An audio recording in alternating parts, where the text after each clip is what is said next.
all about? What is the against whom it? I filed a FIR against an individual. I don't want to comment much about it because the matter is sub judice.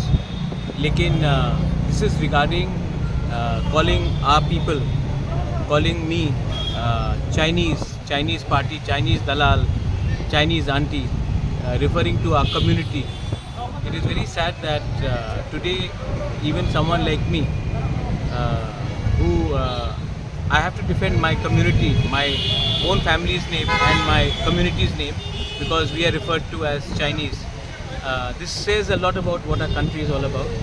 That it is not only about the students who suffer in elsewhere. Even in the northeast, sometimes we are targeted by being called Chinky or Chinese ka dalal.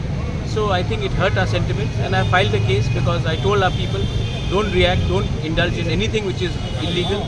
There is a court, and we will take it to the court and have a justice given to us through the legal channels. So that's why we have come here. We have filed the case, and we are fully hopeful that the court will deliver justice to all of us. Thank you. Thank you.